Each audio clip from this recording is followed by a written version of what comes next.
Poultry एक बहुत ही dynamic sector है। इसमें देश में और प्रदेश में आने वाले समय में बहुत ज़्यादा रोजगार देने की क्षमता है। अगर हम कोरोना काल को छोड़ दें सर, तो पोल्ट्री सेक्टर 9 से 10% की ग्रोथ से आगे बढ़ रहा है। और पोल्ट्री का भविष्य इसलिए बहुत उज्जवल है। परंतु सर, पिछले कुछ समय से पोल्ट्री में एक कॉन्ट्रैक्ट फार्मिंग या ये कहिए कि इंटीग्रेशन फार्मिंग नाम का एक मायाजाल बहुत सी कंपनियों द्वारा फार्मर के लिए बुना गया है, जिसमें एक छोटा हिस्सा हमारा भी है। हम भी इंटीग्रेशन करते हैं, संधू साहब भी करते हैं, हम भी उन्हीं में शामिल हैं जो फार्मरों का शोषण करते हैं। और हम फिर भी ये चाह रहे हैं कि ये इंटीग्रेशन बंद हो या फार्मर के लिए कोई ऐसी गाइडलाइन, कोई ऐसा कानून बने जिससे उनका शोषण ना हो सके। तो सर, हम कंपनियां फार्मर के साथ एक तरफा कॉन्ट्रैक्ट करती हैं, उसमें किसी तरह की कोई ट्रांसपेरेंसी नहीं होती। उसमें सारे टर्म एंड कंडीशन कंपनियों के द्वारा निर्धारित की गई होती हैं। कंपनियां फार्मर को उसके एग्रीमेंट का कॉपी तक भी नहीं देती सर, और उल्टा उसका ब्लैंक चेक अपने पास जमा करवा के रख लेते हैं ताकि उस पर एक मानसिक दबाव बना रहे। और इतना सब होने के बावजूद अपना जो अपनी बातों को सरकार के सामने बड़ी चतुराई से रखते हैं जाके कि हम इतने 100 लोग फार्मरों को रोजगार दे रहे हैं, इतने हजारों फार्मरों को रोजगार दे रहे हैं, और कुछ बातों का गलत प्रचार प्रसार करके सरकार को भी और ब्यूरोक्रेट को भी गुमराह करने का काम करते हैं। जैसे वे कॉन्ट्रैक्ट फार्मिंग के कारण ही पोल्ट्री ग्रोथ कर रही है। कंपनियां पोल्ट्री फार्मर को नई नई टेक्नोलॉजी दे रही है,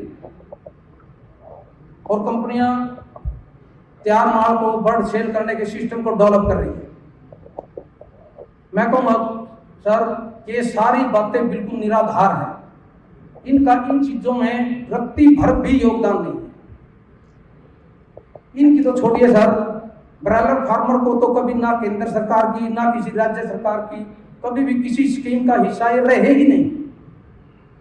जबकि 70%, अगर हम पोल्ट्री की ग्रोथ की बात करें कि 9-10% के हिसाब से पोल्ट्री ग्रोथ कर रही है, तो 70% जो ग्रोथ है वो ब्रायलर फार्मर के योगदान से हो रही है। और ये हमारा दुर्भाग्य ये है कि जब 70% की जिस सेक्टर में ग्रोथ जो फार्मर कर रहा है उसको कोई बैंक लोन तक नहीं देता था, कोई भी बैंक लोन नहीं देता था। वो बेचारा अपने खून पसीने के कमाई से रिश्तेदारों से पैसा उठाकर आड़ती से 25-30% सालाना ब्याज पर, या पर देसी भाषा में कह दो 2-2.5%, जबकि सर आपको पता है कि मंडियों में 3-4% ब्याज लेते हैं पर मंथ का।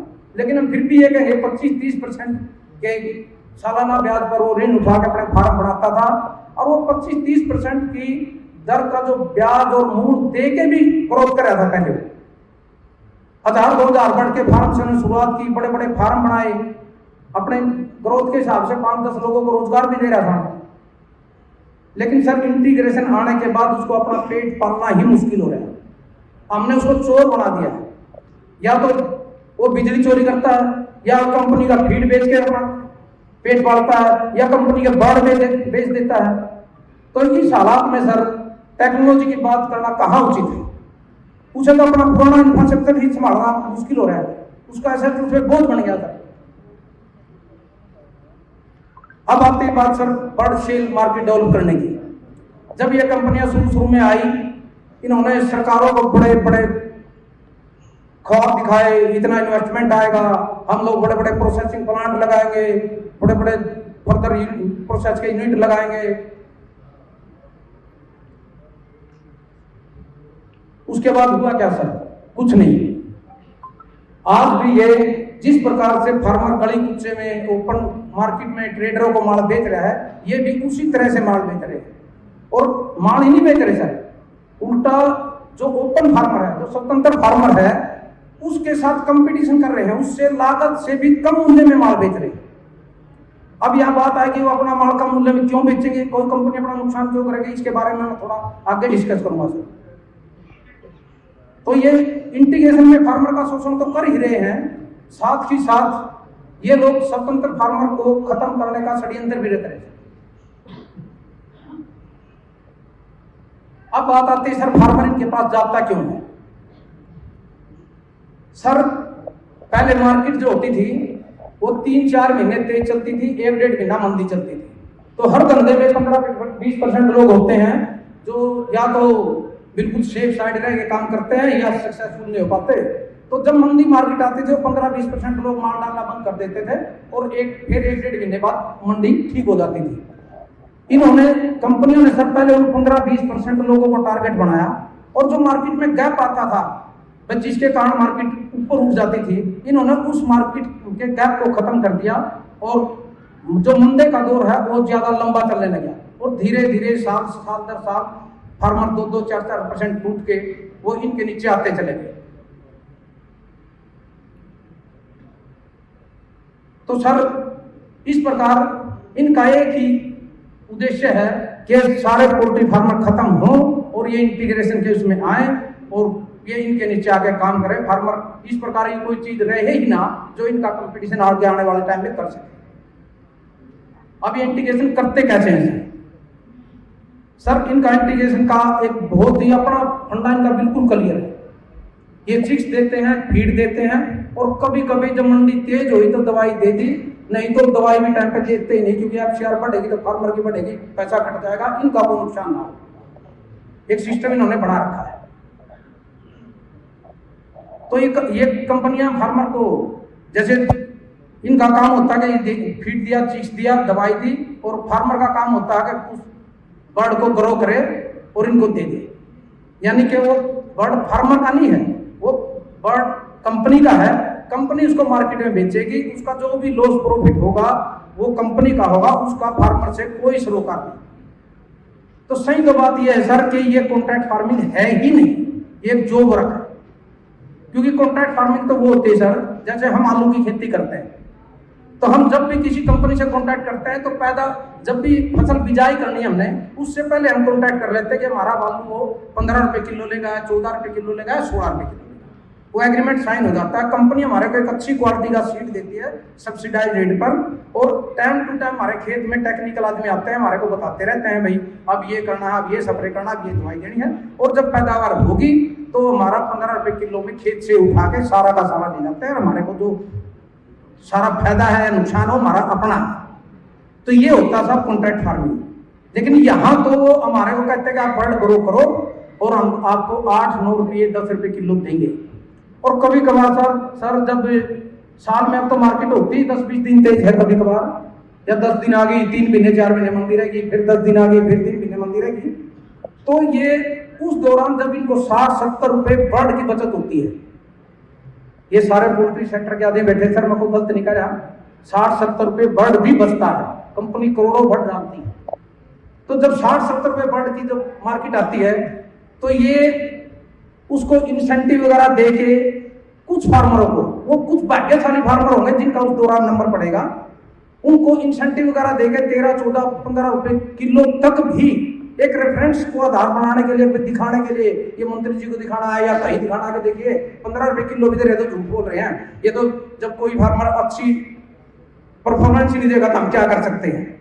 ये उस दौरान का वो उठा के हमारे सामने रख देते हैं जाके, या सरकार के सामने रख देते हैं, जबकि असलियत ये नहीं है सर। अब देखने में तो ये लगता है कि 8-9 रुपए किलो मिल रहा है, फार्मर को सारी चीज दे दी, फीड दे दिया, दवाई दे दी, चिक्स दे दिया, और क्या रहेगा, फार्मर को तो पाल के देना है। नहीं साहब, फार्मर को बहुत खर्चे और हैं। ये तो मैंने आपको एक पहलू बताया, इसका दूसरा पहलू बहुत ही डरावना है। जो मैंने आपको कहा कि 8-9 रुपए किलो देते हैं, 8-9 रुपए किलो नहीं सर, 80% फार्मर तो 4-5-6 रुपए किलो तक ही जब परफॉर्मेंस का आधार बनाया जाता है उस पर ही रुक जाते हैं 80% फार्मर। 10-15% फार्मर ही हैं जो कभी कभार उस स्टेज तक पहुंच पाते हैं। अब इसका आधार क्या बनाते हैं सर? आधार बनाते हैं 1.6 की FCR 2 किलो बॉडी वेट। अब वो किस प्रकार कैलकुलेट करते हैं सर? वो एक, मैं कंपनी की एक शीट है, मैं आपको दिखाना चाहूंगा। 25 रुपए का चिक्स, 40 रुपए किलो फीड, 2 रुपये दवाई, जबकि दवाई 5 रुपए 6 रुपए कुछ भी लग सकती है। वो 2 रुपए किलो में तो सर लीवर टॉनिक और कैल्शियम और ये पिलाए तब भी नहीं काम चलता। वो 2 रुपए किलो में, 2 रुपये बर्ड में दवाई काउंट कर देते हैं। तो और 3 रुपए एडमिनिस्ट्रेशन कॉस्ट। इन्होंने अपना देखो कितना शानदार सिस्टम बनाया है। 3 रुपए बर्ड एडमिनिस्ट्रेशन कॉस्ट। जो एक आदमी इनका मोटरसाइकिल पे 50 फार्म उसके जिम्मे होते हैं, 3-4 दिन में एक आदमी उस फार्म पे चक्कर लगाता है और उसके बदले उसको 3 रुपए बर्ड डाल दिया। इस चीज को मैं आगे ध्यान रख बोल रहा हूं, इस पे जोर इसलिए दे रहा हूं कि आगे इसका हमारे को मिलना चाहिए कुछ सिस्टम। तो सर ये इस प्रकार से वो करते हैं। अब इन्होंने तो अपनी 25 का चीज लगा दिया, 40 का वो लगा दिया, 3 रुपए एडमिनिस्ट्रेशन कॉस्ट लगा दी, 2 रुपए दवाई लगा दी, 81 रुपए की कॉस्ट आ गई सर तकरीबन। ये लिख देते हैं कि 81 रुपए किलो में आपने बर्ड तैयार करना है। अगर इससे ऊपर जाएगा तो आपका पैसा कटेगा ग्रोइंग चार्ज का। सब पहले दबाते ग्रोइंग चार्ज देते ही नहीं। जो फार्मर पैसा इनके बर्ड को पालने में लगाता है वही पूरा नहीं मिलता फार्मर को। तो ग्रोइंग चार्ज की बात ही छोड़ दीजिए, जिसको ग्रोइंग चार्ज बोलते हैं, ये उसी में से पैसा काट लेते हैं जो उसको वो लगाता है बेचारा। अब बात आती है कि वो क्यों, उसके पास हिसाब नहीं है सर। फार्मर तो होता ही ऐसे है, चाहे वो एग्रीकल्चर में है, चाहे वो डायरी में है, चाहे वो पोल्ट्री में है। वो तो बेचारा ये हिसाब लगाता है कि कितने का फीड दिया। अगर अपनी फार्मिंग कर रहा है, कितने की दवाई ली वो लिख लेगा, कितने का फीड दिया वो लिख लेगा, कितने का चीज दिया वो लिख लेगा। बाकी तो आजादी से ले गए, लेबर की दे दी तनख्वाह, बिजली का बिल वो कहीं ना कहीं से पकड़ के दे दिया, लीटर छिलका डालना है वो कहीं ना कहीं से उठा के दे दिया। वो सोचता क्यों ना किसी को देना है, लिखता ही नहीं सर। फार्मर दूर जाके मर, ये उसकी यही एक डेफिनेशन है सर। उसका कोई सिस्टम नहीं है अपना, और इसलिए ये उनको बेवकूफ बनाते हैं। हम चाहते हैं कि जिस प्रकार इन्होंने अपना एक क्लियर कर दिया कि इतना चिक्स इतना पीड़िए, एक फार्मर का भी जो एक गाइडलाइन अभी हमारी केंद्र सरकार की तरफ से जारी भी हुई है, उसमें भी सारा सिस्टम है कि फार्मर की भी एक पूरा चार्ट है। उसके अंदर वो दिखाना चाहिए कि इसमें फार्मर का क्या क्या खर्च हो रहा है, और उसमें तो फार्मर का खर्च, फार्मर की कॉस्ट क्या है। फार्मर का एक 10,000 बर्ड के फार्म का हम वो करेंगे सर, इसमें साल में 5 लोड डालेंगे, 1 लोड तकरीबन 2.5 महीने का हो। अब 10,000 बर्ड के फार्मर के लिए सर आधा एकड़ जमीन चाहिए, हमने उसकी कीमत 0 कर दी। उसके बाद उसको जो उसके अंदर मिट्टी फिलअप करनी है, उसकी 7 रुपए से कम, आज चाहे आप गांव में भी मिट्टी डलवाए ना, वो भी नहीं डलती, शहर की तो बात छोड़ दीजिए सर। तो हमने इसमें 6 रुपए लगाई है, जो उस एरिया को हम 3.5 फीट भी फिल करेंगे आसपास के एरिया से, ताकि बारिश में पानी उसके अंदर ना घुसे। तो उसका 4,62,000 रुपए उसका खर्चा होता था। उसके बाद उसकी बाउंड्री का छोटी मोटी, जो छोटी ही ज्यादा नहीं, वो मिट्टी आगे बह के ना जाए बारिश वगैरह में, वो हो जाए, फीड स्टोर बन जाए, लेबर का क्वार्टर बन जाए, ट्यूबवेल लग जाए। आज छोटा सबमर्सिबल लगाने में भी लाख रुपए से ज्यादा खर्च हो जाता है, तो उसमें तकरीबन 3 लाख रुपए उसके खर्च हो जाते हैं सर। अब आती है बात कंस्ट्रक्शन जी। कंस्ट्रक्शन में उसके तकरीबन 30 लाख और 10,000 स्क्वायर फुट एरिया है, हमने 300 रुपये स्क्वायर फुट लगाया है। उसके अंदर उसकी कंस्ट्रक्शन तो उसकी होगी, उसका पर्दा, जाली, equipment, feeder, drinker, electric fitting, अपना वाटर फिटिंग, सब कुछ उसके अंदर होगा 300 रुपये फुट के अंदर। तो 30 लाख रुपए उसमें वो लग गए सर। अब वेंटिलेशन फैन है सर, आज 5 फैन भी अगर उसके अंदर लगाए तो 2 लाख रुपए से कम फैन नहीं लगेंगे सर। 90,000 रुपए से कूलिंग पैड के साथ, उसके मिसलेनियस 10,000 रुपए सर। एक जनरेटर उस पर रखेंगे 30 किलोवाट का, तो 5.5 लाख रुपए सर। उसके बाद एक जो अपना पोल्यूशन का सर्टिफिकेट वगैरह उसने अगर लेना है, आज के टाइम में जरूरी भी हो गया है, सब कुछ है, तो उसका 40,000 रुपए करीब खर्चा हो जाता था। और एक मोटलिटी के लिए जो इंसिनेटर है वो 2 लाख रुपए सर। अब वो लोग कह सकते हैं कि कहाँ फार्मर इंसिनेटर लगाता है, वो तो ऐसे सड़क पे डाल देता है, ये कर देता है वो। ठीक है, वो सड़क पर डालता है, वो किसके लिए डालेगा सड़क पे? कंपनी के लिए। जब उसको छितर परेड होगी तो फार्मर की होगी ना, कंपनी की नहीं होगी सर। अगर रोड पे बर्ड डालेगा मोदी तो उसकी कौन उसका भुगतेगा सर? तो ये 2 लाख रुपए ये हो गए सर। तो इसमें 48,52,000 रुपए उसका खर्चा आया है, जो फिक्स कॉस्ट है उसके साथ फार्म बनाने का। अब फार्मर को बैंक तो लोन देता नहीं, और वो बाहर से जो भी इंटरेस्ट पे लेता तो 25-30% से कम उसको मिलता नहीं। लेकिन हमने फिर भी यहाँ पे एक बैंक इंटरेस्ट जो होता है उसका इसमें लगाया है कि भाई 9% के हिसाब से वे कर लेंगे तो उसका 4,36,680 रुपए उसका एक साल का इंटरेस्ट होता है, अगर बैंक इंटरेस्ट भी लगा, जबकि उसको कहीं नहीं मिलता था। अब जो 8 एकड़ जमीन है उसका ठेका है सर, वो 30,000 रुपए साल का, हमने उसकी कीमत लगाई, कम से कम वो अपनी खेती बाड़ी करे कुछ करे, वो तो उसका हक बनता है। तो ये टोटल होगा 4,66,680 रुपए सर। अब ये 5 फ्लोट में हमने डिवाइड किया सर, 2.5 महीने का एक फ्लोट हो गया, 5 महीने में डिवाइड किया सर, 9 रुपए 33 पैसे बढ़ तो उसका ये 8% का इंटरेस्ट आज 9 रुपए 33 पैसे। और इसको सारी कंपनियां जीरो काउंट करके आगे चलते हैं, बोलती हैं हम तो अब जो पुराने इंफ्रास्ट्रक्चर पड़े हैं, पुराने फार्मर हैं, उनको चला रहे हैं, हम तो बल्कि उनको रोजगार दे रहे हैं। ये बात बहुत बड़ी है सर। अब आप उनको किसी मंच पे बुलाइए, वहां पे पूरे झंडे उठाएंगे कि पोल्ट्री 10% के हिसाब से ग्रोथ कर रही है, यानी डबल डिजिट में ग्रोथ कर रही है। इंफ्रास्ट्रक्चर कहां से आएगा सर? अभी तो चलो कोरोना काल था जो हमारा अभी तक पूरी कंजप्शन नहीं लौट पाई, अब आके हमारे को फार्म की रिक्वायरमेंट है तो उसको किसी को फिर पहला फुसला के फार्म बनवाए जाएंगे ना, जो वो 10-15 दिन की ग्रोथ दिखा के 15 रुपए किलो है वो दे देंगे।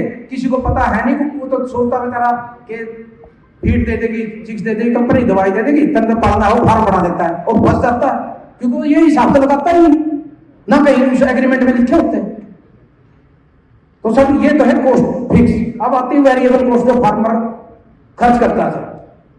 अब एक फार्म में अगर हम 10,000 बर्ड का फार्म है तो उसमें 10,000 रुपए उसकी सफाई के लिए, उसके सफेदी वगैरह करने के लिए एक अलॉट में, मैंने कोई भी चीज गलत नहीं लगाई सर। यहाँ पे एक्सपर्ट बैठे हैं पोल्ट्री के, हम इसके लिए पूरी डिबेट करने के लिए मतलब वो है, कोई चीज इसमें गलत नहीं है, बल्कि कम लगाई है। तो जो राइस हस्क वगैरह आता है वो 11 रुपए किलो की आज उसकी कॉस्ट है, 2500 किलो डलेगा, 27,500 रुपए का वो लग जाता है। अब ब्रूडिंग के एक्सपेंसेस सर आज की डेट में सर 5-5-6 रुपए किलो की हमारी बर्ड की पर बर्ड की ब्रूडिंग की कॉस्ट है। इतनी ठंड हमारे यहाँ नॉर्थ इंडिया में है, लेकिन हमने 2 रुपये बर्ड पूरे साल की एवरेज का लगाया है। इसमें बुरादा भी जो जलेगा, जो भी डीजल भी जलेगा, जो भी कुछ है 20,000 रुपये हमने ये लगाया है। मेंटेनेंस ऑफ हाउसिंग पर अलाउड 8,000 रुपये sir, maintenance of water line 3,000 रुपये सर, मेंटेनेंस ऑफ टूल और इक्विपमेंट की 8,000 रुपये सर। लेबर कॉस्ट सर हमने 5,000 बर्ड के लिए एक लेडीज एक जेंट्स एक जोड़ा हम रखते हैं, जिसको कोई ये नहीं कह सकता कि वो ज्यादा है, और उसकी हमने सैलरी भी लगाई 16,000 रुपये। अब 16,000 रुपये एक जोड़े की तो 32,000 रुपये होगी 2 जोड़े की, तो ये 80,000 रुपये एक अलॉट का खर्चा है, क्योंकि ये तो काउंट करते हैं 40 दिन में अलॉट निकल गया, क्या उसके बाद उस लेबर की छुट्टी कर दी जाएगी? उसको सफाई कौन करेगा फार्म की? वो भी सफाई के लिए टाइम चाहिए, सब कुछ चाहिए सर उसके लिए। तो ये अब 80,000 रुपये लेबर के वजह से। इलेक्ट्रिसिटी बिल 15 किलोवाट का 2.5 महीने का सर हमने 37,500 रुपये लगाया। उसके बाद जनसेट का डीजल वो 14,000 रुपये लगा सर। फार्मर की मोटरसाइकिल का एक्सपेंसेस हमने 5,000 रुपये लगाया सर। वो तो 4 दिन में एक लड़का आता है और वो भी 50 फार्मों को संभालता है सर, जो मैं जोर दे रहा था वहां पे, उसका 3 रुपये एडमिनिस्ट्रेशन कॉस्ट है सर। और हमारा हमने 5 रुपए में मोटरसाइकिल का तेल भी है, उसकी सर्विस भी है, उसकी मेंटेनेंस भी है, सब कुछ उसके अंदर ही आ गया। अब आती है बात सर डीजल 14,000 रुपये, मोटरटी के लिए जो हम डिस्पेंसर में ईंधन जलाएंगे उसके लिए 8,000 रुपये, और मिसलेनियस कॉस्ट 5,000 रुपये, टोटल बढ़ गया सर 2,26,000 रुपये।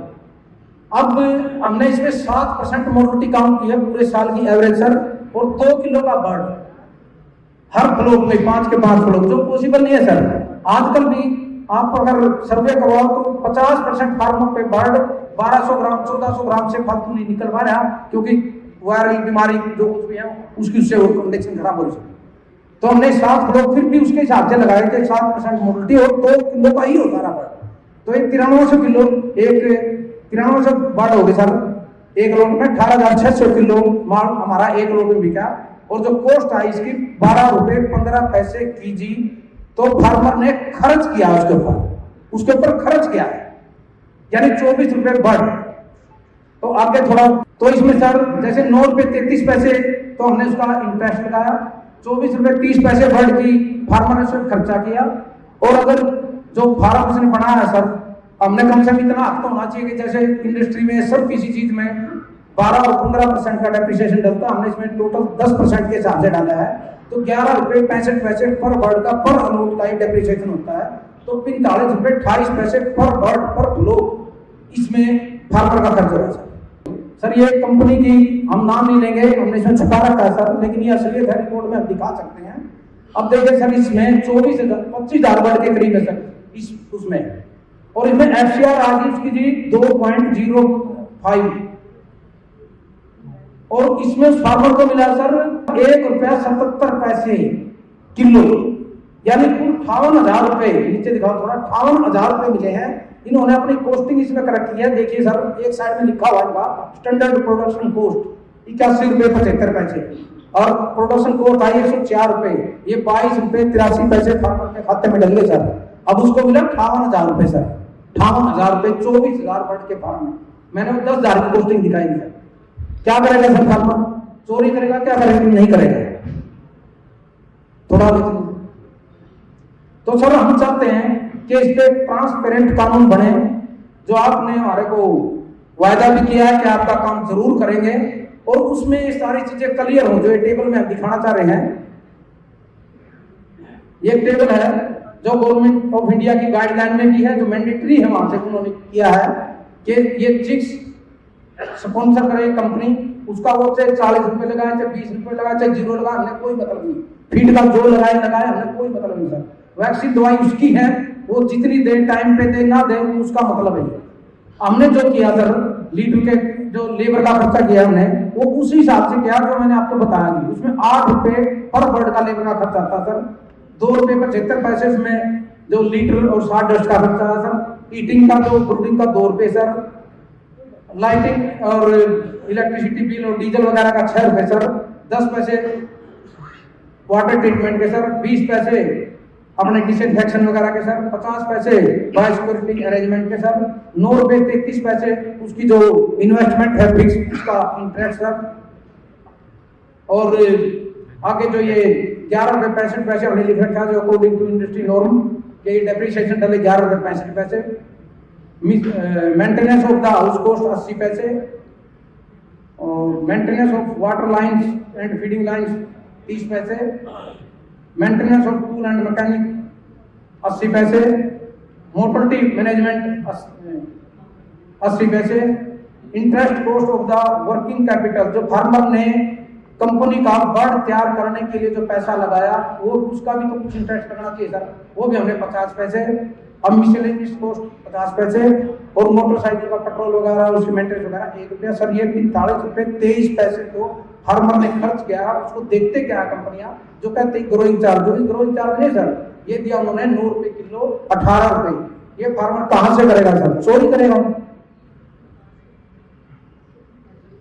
अब हम जो डिमांड कर रहे हैं सर थोड़ा, तो हम चाह रहे हैं सर ये इसमें कॉस्ट भरी जाए। अगर इसमें कोई चीज गलत है तो इसमें एक्सपर्ट को बिठा के, कंपनी भी एक साइड में बैठे, फार्मर भी एक साइड में बैठे, और इसका ये एक कोई रॉकेट साइंस नहीं है, आधे घंटे में ही सारा सब कुछ इस कानून का बन सकता है। स्टेट वाइज जो भी है वहां पे क्या मौसम है, क्या वो है, उसका बन सकता है सर। और इसमें ये बने, और इसके नीचे एक अलग से खाना जो हमने बनाया है थोड़ा ग्रोइंग चार्ज का, वो अलग जोड़ा जाए। जो ये खर्चा है ये तो फार्मर को मिले, अगर उसकी मोर्टलिटी हो जाती है गर्मी में, सर्दी में, वार में, बीमारी में, लाइफ स्टॉक है सर। अब उन्होंने तो बढ़ा दिया कि ये क्या सिर्फ होना चाहिए, ये कोई ऐसी चीज थोड़ा कि मशीन में डाल दिया रॉ मटेरियल और उधर निकल गया प्रोडक्ट। ये लाइफ स्टॉक है सर, यहाँ पे पता नहीं कब क्या हो जाए। अब कब टाइम पे दवाई ना बेचे, अब कंपनियों को पता तो संडे होगा, छुट्टी है सर, आज कोई मिलेगा ही नहीं ऑफिस में, 3-3 दिन दवाई नहीं आती, तो इसे फार्मर का क्या कसूर है? तो हम चाहते हैं ये चीज हो, इसमें सारी क्लैरिफिकेशन हो, और इसके बाद फार्मर का ग्रोइंग चार्ज का जो वो बने। हम फार्मर की रिस्पॉन्सिबिलिटी से भी वो नहीं करते, तो उसको वो अगर जो पैसा लगा रहा है वही उसको लेना है, तो काम ही क्यों करेगा? उसको तो जो ग्रोइंग चार्ज है, अगर वो अच्छा काम नहीं करा तो उस ग्रोइंग चार्ज में से पैसा कटे, ना कि उसमें जो उसने लगा रखा है उसमें से काटते हुए अपना घाटा पूरा करे। धन्यवाद सर। बस आपसे ये अपेक्षा सर कि आज आप हमारे को इसका एक बड़ी आवाज दोगे, ताकि पंजाब के फार्मर के साथ साथ पूरे देश के जो पोल्ट्री किसान हैं वो आपको सदियों याद रखें। ताकि पोल्ट्री का एक अच्छा भविष्य हो, फार्मर अपना काम कर सके, देश में भी अपने उसका योगदान दे सके। धन्यवाद।